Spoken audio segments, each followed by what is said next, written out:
So I'm not really good about documenting things like accurately, but I'm over here at what I'm gonna start calling the apocalypse shop because even though I'm not exactly a wastelander, you know, whatever that would be, I kind of do enjoy a little bit of the post-apocalyptic science fiction, and I do kind of piddle around and make some of that, you know, found and scavenged weaponry, and I tend to build things out of whatever I have left, and I do a lot of the stuff that fits into that genre, and my shop's kind of looks like there's been an apocalypse. I'm not very organized, so I'm not very good at documenting things as I build.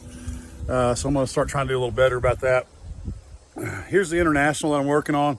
It could very easily be my quote unquote bug out vehicle. It's not going to have hardly any electronics. If I can spin around here slowly so you don't get dizzy and show all of my garbage that's around here. There's the engine over there next to the tractor that I use to lift it. That's a Perkins 354 diesel. It's an old mechanical injected diesel. I'll be able to run it on waste oil. I've got some property here that I'm gonna try to plant in either rapeseed or canola. If it's canola, I can actually make more money selling it for food, but I'm not certified organic or any of that stuff, and I don't know if I ever will be. I don't really want the government on my farm. So anyway, which I know that they already are, but you know how it is. So I've got one patch welded in on the fender over there. You can kind of see. I've got another inner fender that needs patched. I've got some foam that I'm using to build up the door. I've got to redo it because it's gotten out here and gotten some rust on it. The old truck, the doors are good and solid. It's just a neat old truck. You know, you can see there is some pretty serious rust holes in the floor over there, and the dash isn't all that good, but you know, it's all rebuildable. I've got the bed off of it. There's one of the toolboxes. I'm having to fabricate some spring mounts. Not a big deal. I put Chevy 1-ton 4-wheel drive springs on the front to make it a little bit heavier, because that diesel's heavier than the 345 International V8 was. Not a lot. That 345 is ridiculously heavy for being what is essentially a small block. Get up under my sycamore tree here where I'm out of the sun. It's just a process.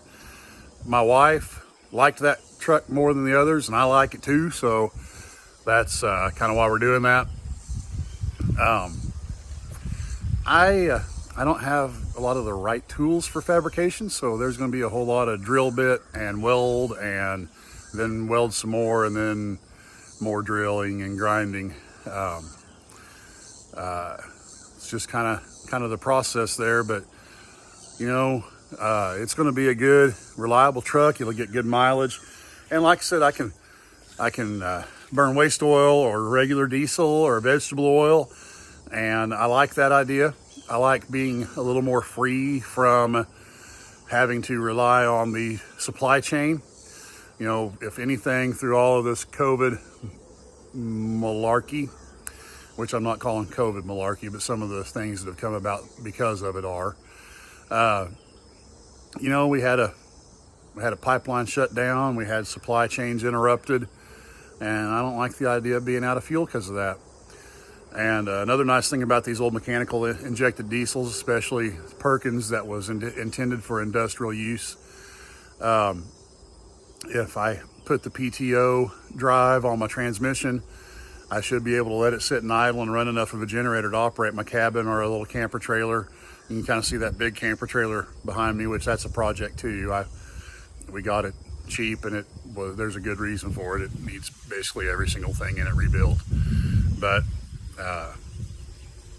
that's the plan. I want to be a little more free from the grid and a little more free from having to depend on supply chains for fuel or food.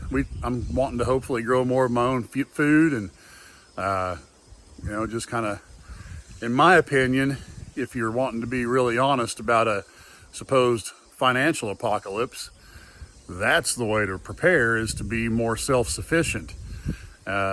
Dressing like you're in Mad Max and having axes made from, old brake discs. I don't know if that's really, it's fun, but I don't know if that's really all that honest about what you're going to encounter.